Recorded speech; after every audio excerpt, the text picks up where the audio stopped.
राहुल औषधाच्या 3ऱ्या वर्षात होता. अनन्या आता नोकरी करायची. नोकरीमुळे ती राहुलला पूर्वीसारखी रोज भेटू शकत नव्हती. ती दिवसभर तिच्या कामात व्यस्त असायची आणि रात्री फोनवर बराच वेळ एकमेकांशी बोलायचे आणि रविवारी दोघेही भेटायचे. जसा वेळ निघून गेला तसतसे दोघांमध्ये भांडणही सुरू झाले. त्यांचे नाते जवळपास 1 वर्षापासून होते. राहुलने आता तिच्याकडे दुर्लक्ष करायला सुरुवात केली होती. त्याने दिवसभर अनन्याला मेसेज केला आणि नाही की ती कशी आहे, तिने जेवले की नाही. अनन्या नोकरीवरून आल्यावर रात्री राहुलला फोन करायची, पण ज्यावेळी बोलणे काम आणि भांडणे जास्त व्हायची त्यावेळी अनन्या हे अजिबात आवडले नाही. तिला राहुलने समजून घ्यायचे होते की तिने आता नोकरी केली तरी ती त्याला पूर्ण वेळ देऊ शकत नाही. तिला स्वतःचा व्यवसाय देखील करायचा आहे. अनन्या राहुलला सोडू शकत नव्हती. ज्यावर प्रेम करायची तिची खूप त्यातून होती.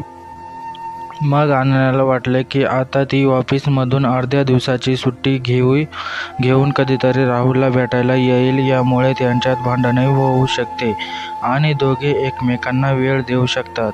त्यानंतर दुसऱ्याच दिवशी ती अर्ध्या दिवसाची रजा घेऊन राहुलला त्यांच्या कॉलेजमध्ये भेटायला गेली. तिथे तिने पाहिले की राहुल कॉलेजच्या बाहेर एका मुलीसोबत होता. त्याच वेळी अनन्या राहुलला कॉल केला. राहुलने फोन पाहिला की अनन्याला कॉल येतोय, पण तिने फोन उचलला नाही. तिने पुन्हा फोन करायचा प्रयत्न केला. मग अनन्या रागाने घरी गेली. राहुलने संध्याकाळी तिला फोन केला. अनन्या विचारले, तू कुठे होतीस? मी तुला दुपारी फोन केला. राहुल म्हणाला की तो कॉलेजमध्ये आहे म्हणून त्याने फोन उचलला नाही. हे ऐकून अनन्याला आणखी राग आला. राहुल खोटं बोलतोय याचा अर्थ राहुल माझ्यापासून काहीतरी लपवतोय. 2 दिवसांनी अनन्या पुन्हा त्यांच्या कॉलेजमध्ये गेली. तिथे तिने ती मुलगी पाहिली जिला अनन्याने राहुलसोबत पाहिले होते. जेव्हा ती पहिल्यांदा राहुलला भेटायला कॉलेजला गेली होती, अनन्या त्याच्याशी बोलते.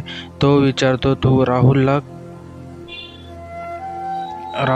कधी भेटलीस?